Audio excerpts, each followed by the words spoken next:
Hello and good morning to you. This is Cliff Graves from Train World Boxing.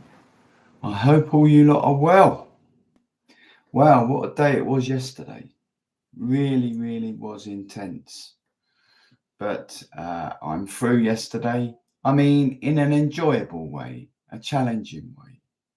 And the colour training, every part of my body I know has been worked, my shoulders, my deltoid, my chest, my stomach, my legs, my arms, everywhere. But anyway, thanks to these products,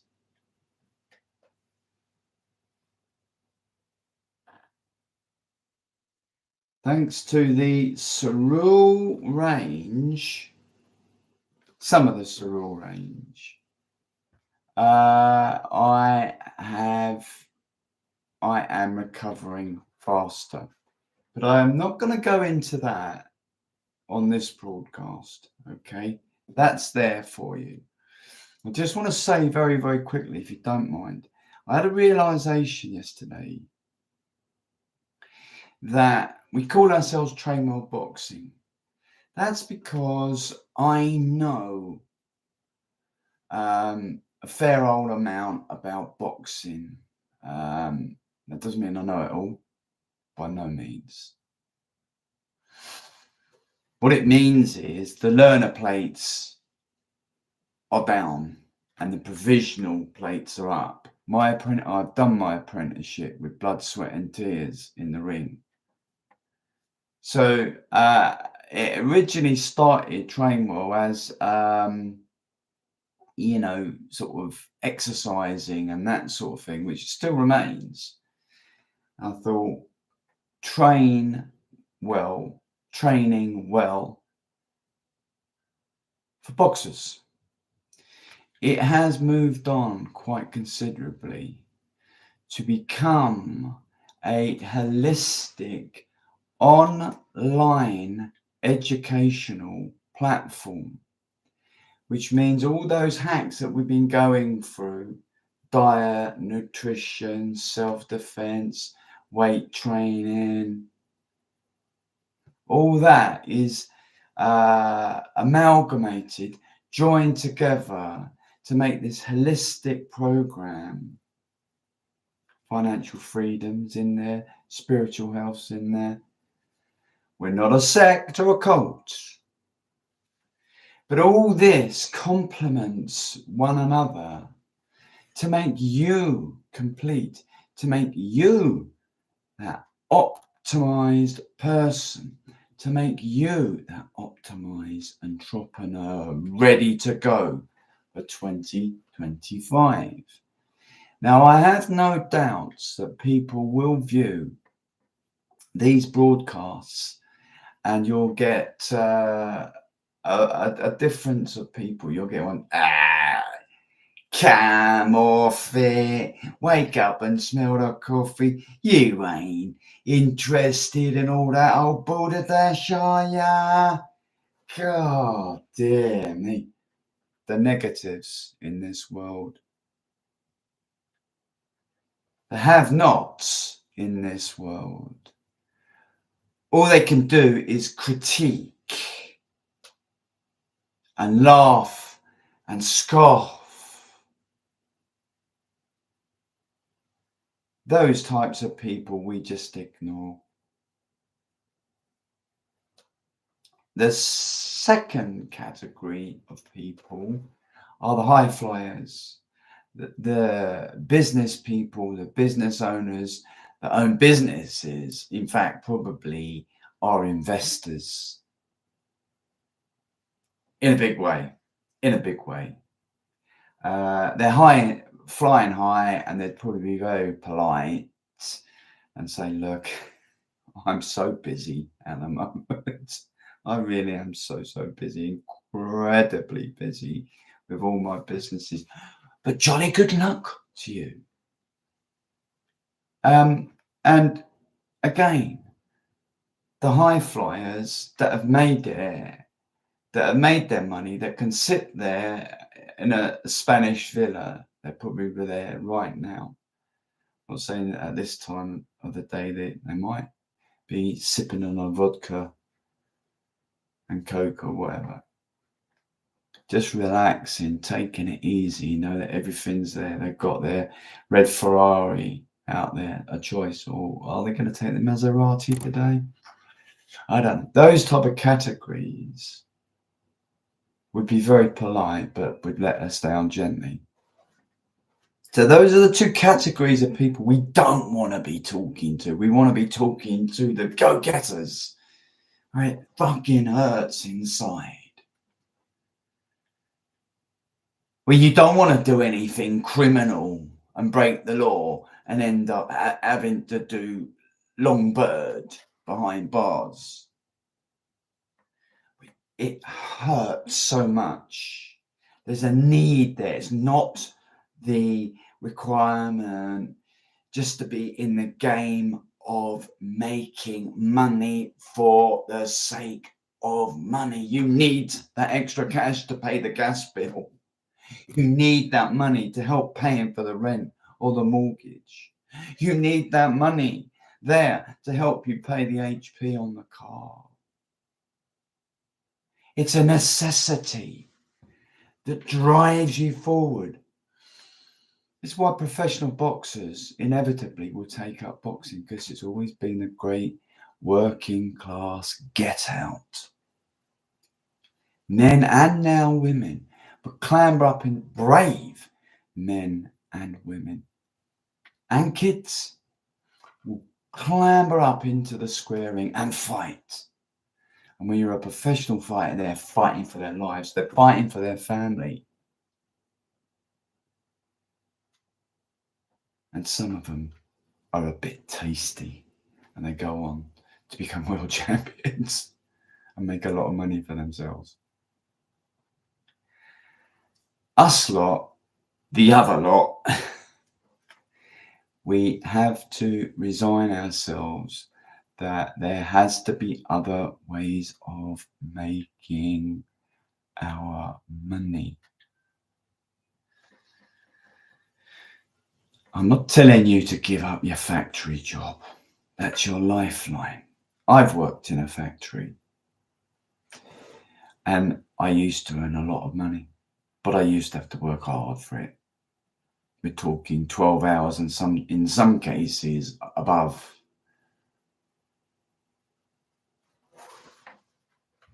A lot of in here now in the United Kingdom,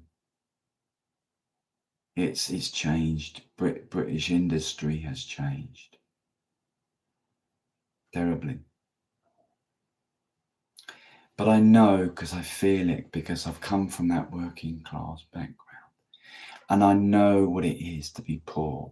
Not have extreme poverty, but I do know what it is like to be poor. And it's you people that we're after.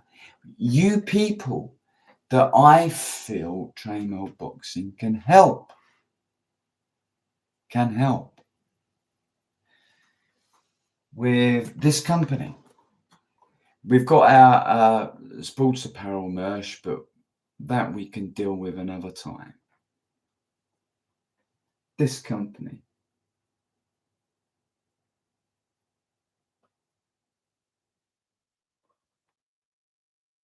This company, this beautiful company, Cyril, is going to be your passport in 2025 onto bigger and better things. Okay, enough said on that front.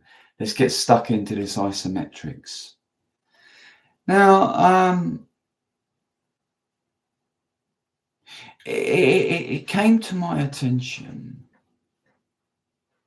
that there's a particular individual I feel is attempting to stalk Train World Boxing. This person is very clever. They are doing it in a covert, incognito way. You see, you cannot lay blame on somebody, can you? Unless they have called you out. Then you know who it is, then you know where you can direct your attention to. But I just want to talk about this issue of isometrics and how some are of the opinion that it just is not necessary for strength training. You have to understand isometrics is a massive umbrella term description for a lot of exercise. So best I give you real life examples of yours truly, and hopefully you people listening in can make a judgment whether you think I'm talking a load of bollocks or there's some level of sense and sensibility there. I get that. I just want to show you, put me down a little bit. So the first part that I want to cover with you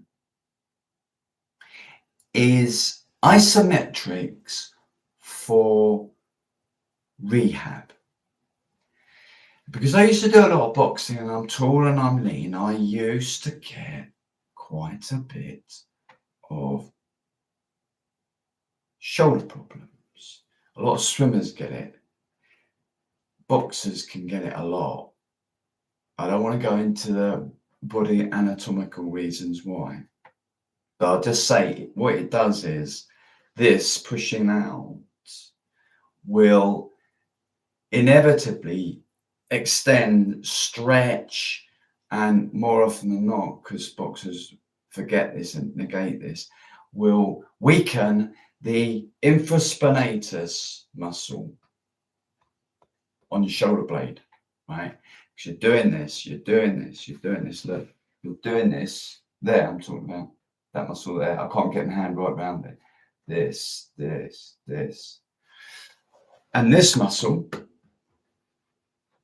the front deltoid, builds up. And it can often lead to shoulder impingement. So that's what I had. At the time, I was living in Surrey and I ended up going to Guildford Infirmary, Royal Infirmary Hospital. I saw the top guy, one of the top guys in the country. And he was asking about my training regime and he gave me 3 exercises. He said, I want you to do this one. You can see, look, I've got them like this. Push out isometrically, hold for 7 seconds, repeat for 7 seconds, right? I'm presuming that one gets into the front part, right? The next one he told me to do was this one. You thing like here and you press in, that one, okay? And the third one he got me to do, which I do know, is resisted external rotation. We are resisting that. Both sides, 7 times, holding for 7 seconds. And it worked wonders. It worked wonders. I am telling you. That is what they call, there's 2. It's called overcoming and yielding isometrics. Now I do get it the wrong way around. Let me think.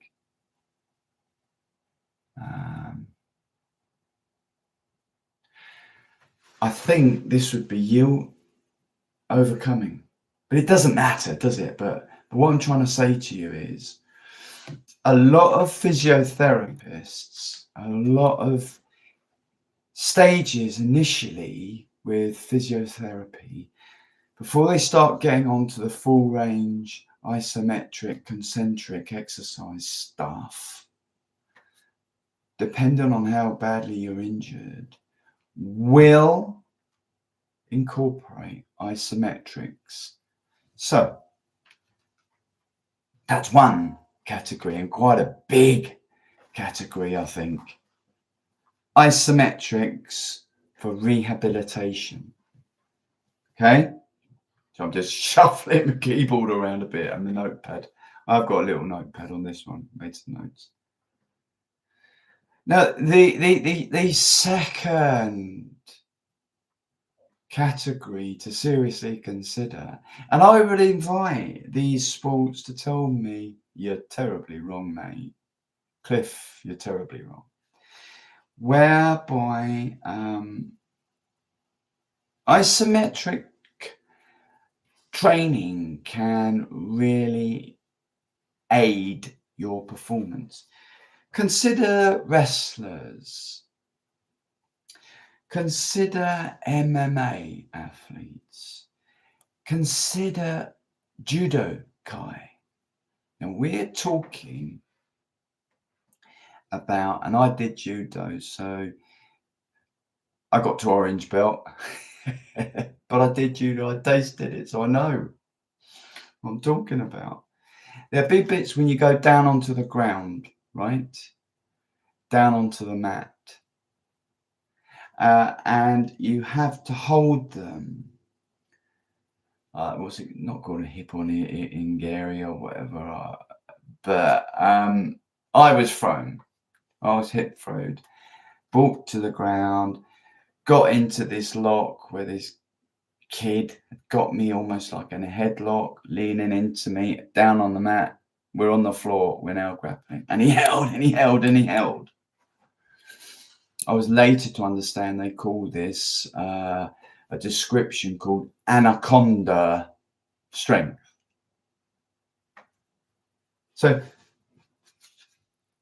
you know, asking these people how they train, they said, well, we do a lot of Olympic lifts.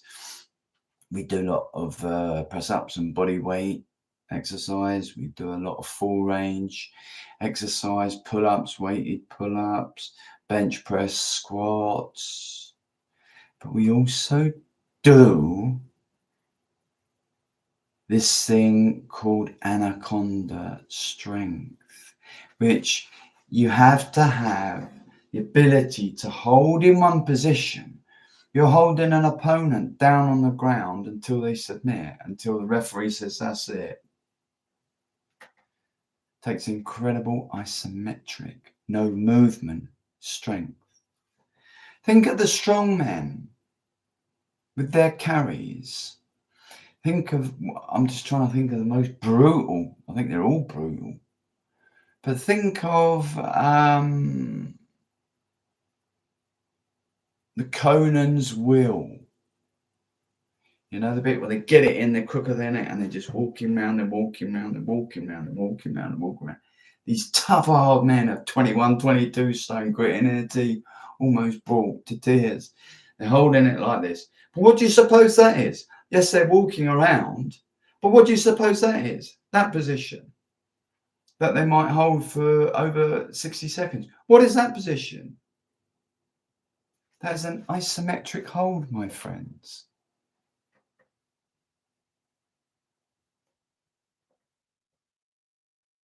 What about the functional stuff? You're on a building site. Now, years ago, there used to be such a thing as carrying the hod carriers. As I understand, health and safety got to this one and said it's all got to be done by a fork truck now and all the rest of it and all that. But I reckon it still exists. The hod goes over the shoulder with all the bricks in. If they're moving it about, why would the hod carrier move it about? He might position it just to get it, just to get it balanced and comfortable on his shoulders, but he's holding it whilst he's going from A to B. What about Mrs. Mop that's been shopping at the supermarket and getting all these stuff out from the boot? Yes, there's the eccentric bit of lifting it up and lifting it out. But what do you think she does when she walks to her front door? Here, we've got a considerable walk from where we park our car. And you've got to walk uphill and then walk up some steps. It's not like everyone's going to have their front door right by them. There's a element of carrying, like a farmer's walk. You see on the strongman, the farmer's walk. What is happening there? There is an isometric hold within the trapezius right away across here. Surely there is. But you're not moving the weight. You're walking with the weight, but you're not moving the weight like this, are you? Like in a repetition. Another example of isometric strength. Even more when you go into traditional martial arts. The one that I did do for a little bit was known as Goju-Ryu. They start from there, and it's a movement of creating anaconda tension strength from the breath inside. So your column from the top of your head all the way down to your knees is your stone, which becomes stiff and rigid whilst you do this breathing. In another martial art that I've done, praying mantis, Chow Go, Kung Fu. This is the same thing when you're punching up slowly, not like this fast.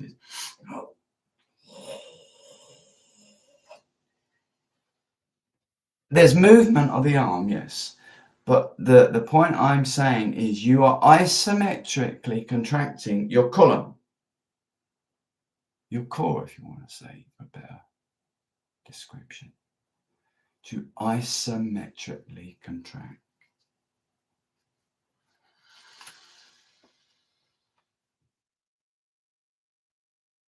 So we hear the argument, oh, its effectiveness is nothing. Again, that argument is seriously flawed. Let's take a bench press. Let's supposing you, for 5 times, which I think is pretty good, pretty decent. You should be proud of yourself if you can.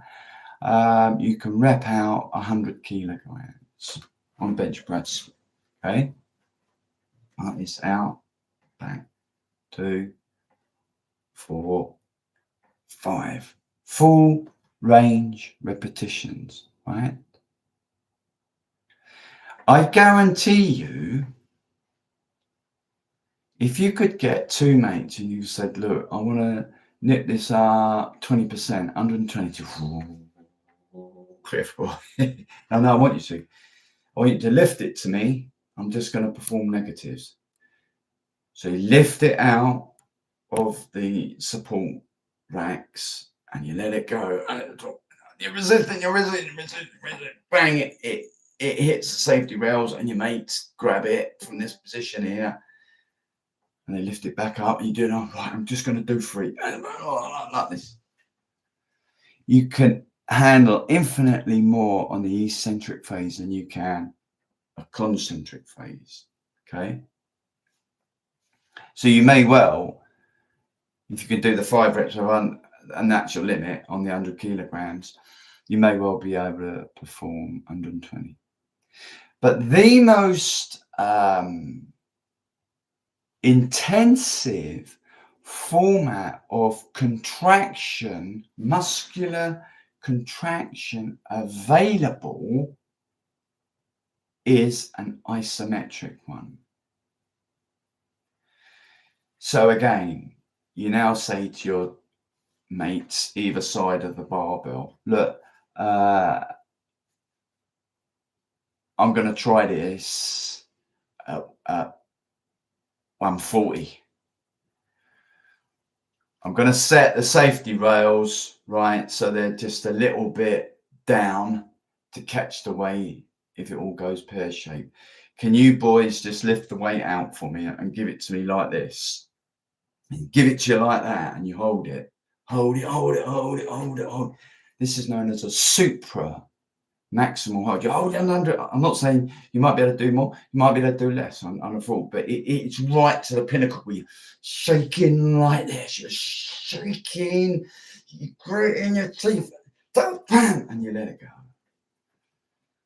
Let's say 7 seconds, but you have given it everything you possibly can in the world. Like somebody's holding a gun to your head. If you drop that in under 5 seconds, pow, the gun's going to go off. With this 140 kilograms, you're all right, Jane. Hello, love. You're looking nice in that like that. This is serious shit stuff. But you set it all up safely for yourself, by the way. You could do it in a machine, but you'd have to have somebody lift it up. That's what we're talking about. That is going to produce all of this anaconda strength, this column strength, this isometric strength that is so important when you're doing the physical stuff. From the examples, a small little snapshot of the examples that I've just said.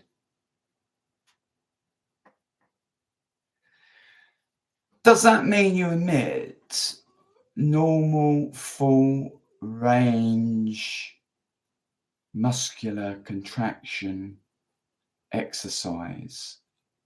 No.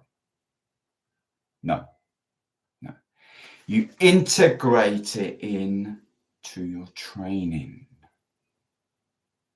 Okay?